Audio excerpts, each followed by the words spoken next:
बारिश के मौसम में ताज़ा भुट्टे से गर्मा गर्म खस्ता कचौरी बनाना तो बनता ही है। हेलो दोस्तों, नमस्ते। मैं भुट्टे की कचौरी की रेसिपी शेयर कर रही हूँ और साथ में इमली की चटनी की भी रेसिपी है। 3-4 ताज़े भुट्टे लें और ये एकदम सॉफ्ट होने चाहिए। ये नाखून लगाने से आसानी से दाने टूट जाते हैं, इतने सॉफ्ट होने चाहिए। और अब इन्हें आप कद्दूकस कर लें। देखिए इसमें जूस सा निकला है, ये इतने सॉफ्ट हैं। और अब 4 हरी मिर्च को बारीक काट लें और 1 इंच अदरक के टुकड़े को भी कद्दूकस कर लें। अब एक गहरे पैन में 2 कप मैदा लें। मैदा को हमें छान लेना है। ज़्यादा पुराना मैदा ना लें क्योंकि इससे स्वाद पर इफ़ेक्ट पड़ता है। अब इसमें 1 चुटकी नमक और 1/4 छोटा चम्मच अजवाइन के दाने मिला दें। इन्हें अच्छे से मिक्स करें और इसमें 4 से 5 छोटा चम्मच घी का मोयन डाल दें। आप तेल का भी मोयन डाल सकते हैं। और अब इस मैदा को दोनों हाथों से अच्छे से मसल कर मिलाएं ताकि मोयन मिक्स हो जाए। और आप मैदे को हाथ में मुट्ठी में बांधें। अगर ये बाइंड हो रहा है तो समझिए कि मोयन पर्याप्त है। यदि कम है तो आप थोड़ा डाल सकते हैं। अब इसमें हम थोड़ा गर्म पानी डालेंगे और इस मैदे को एक लोई जैसा बना लेंगे। हमें मैदा इतना नरम गूँथना है कि जैसे रोटी का आटा होता है उससे भी नरम गूँथना है। तो थोड़ा थोड़ा पानी मिलाते जाएं और मैदे को गूँथ लें। पानी यहाँ पर गर्म यूज़ करना है, लेकिन पानी उबलता हुआ नहीं होना चाहिए। और अब देखिए ये मैदा एक लोई जैसा बन गया है। तो आप किचन कैबिनेट पर थोड़ा सा घी लगाएं और इस मैदे की लोई को खींचते हुए अच्छे से दोनों हाथों से मलें। यहाँ अभी देखिए इसकी ऊपरी सरफेस अनइवन है। जब आप इसे अच्छे से मलेंगे तो ये चिकनी हो जाएगी। ये मैदा की लोई सॉफ्ट हो जाएगी क्योंकि इसमें ग्लूटोन डेवलप हो जाएगा, जिससे कचौरियाँ एकदम सॉफ्ट और खस्ता बनेंगी और ये फटेंगे भी नहीं। 10 से 12 मिनट तक आप इसे इसी तरह मसलते रहें। और अब ये देखिए एक लोई जैसा बन गया है और इसकी ऊपरी सरफेस काफ़ी चिकनी हो गई है। तो अब इस पर आप थोड़ा सा घी लगा दीजिए और एक बाउल में रखकर इसे कम से कम 1 घंटे के लिए रेस्ट दे दीजिए। तब तक हम भुट्टे की स्टफिंग तैयार कर लेते हैं। तो एक कढ़ाई में 1 बड़ा चम्मच तेल गर्म करें। उसमें आधा छोटा चम्मच जीरा, सौंफ और 1 छोटा चम्मच खड़ा धनिया कूट कर डाल दें। इसके बाद इसमें हरी मिर्च ऐड कर दें और आधा मिनट भूनें। फिर इसके बाद कद्दूकस किया हुआ अदरक और थोड़ा सा हींग डालें और इसे आधा मिनट के लिए भूनें। और इसमें फिर कद्दूकस किया हुआ भुट्टा डाल दें। यहाँ पर हमें आँच को मध्यम रखकर इसे तब तक भूनना है जब तक इसका पानी न सूख जाए। और जब ऑयल रिलीज़ होने लगे तो इसमें 2 छोटे चम्मच भुना हुआ बेसन ऐड कर दें और अब धीमी आंच पर इसे लगातार चलाते हुए भूनें। तड़का लगाते समय हमने अदरक लास्ट में डाला है, इससे इसकी खुशबू और फ्रेशनेस बनी रहती है।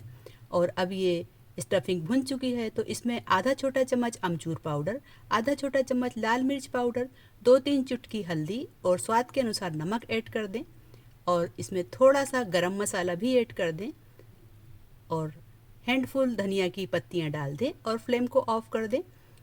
और अब इस स्टफिंग को आप ठंडा होने के लिए रख दें। तब तक हम इमली की चटनी बना लेते हैं। यहाँ मैंने आधी कटोरी इमली को 1 से 1.5 कटोरी पानी में 1 घंटा पहले भिगो दिया था।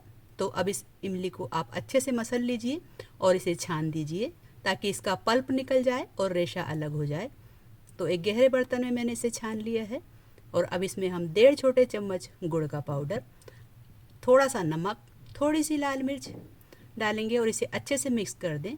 और अब इस पल्प को हमें उबलने के लिए रख देना है। इसे धीमी मध्यम आंच पर लगातार चलाते हुए उबालें जब तक कि ये सेमी लिक्विड ना हो जाए।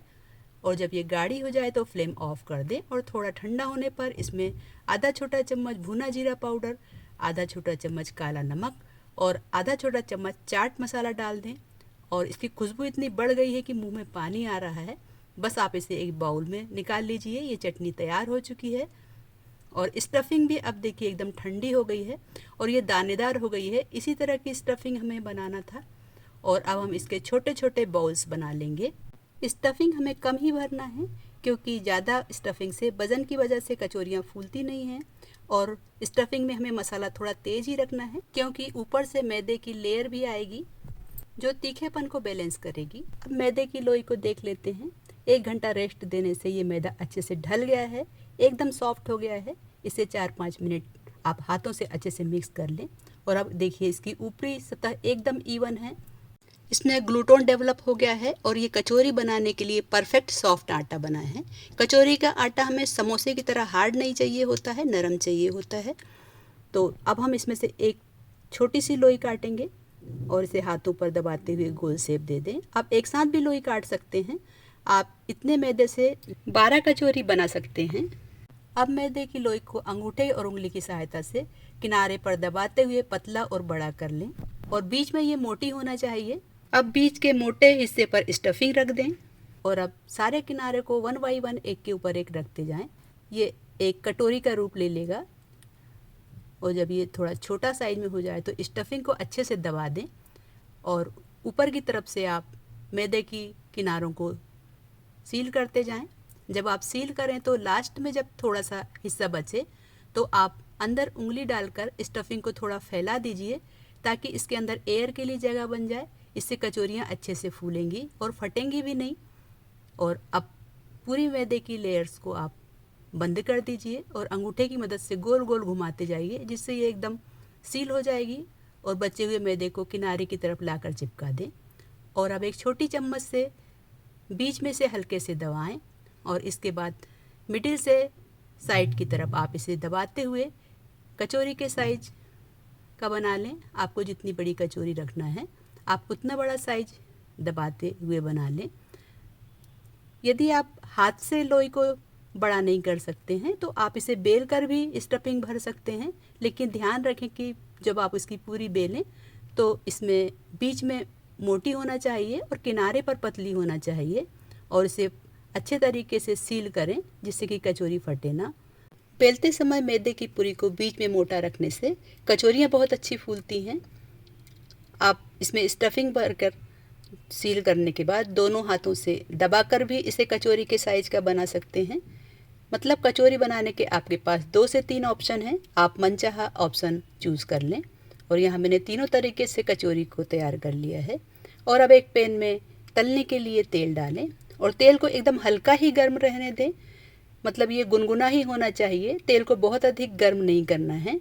आप इसमें थोड़ा सा मैदे का टुकड़ा डालकर चेक कर लें और ठंडे तेल में ही कचौरियों को हमें डालना है और आँच को एकदम धीमा रखना है। धीमी आँच पर ही कचौरियाँ तलने के बाद फूलकर अपने आप ऊपर आ जाएंगी। इसके लिए आपको 15 से 20 मिनट का समय आराम से लगेगा।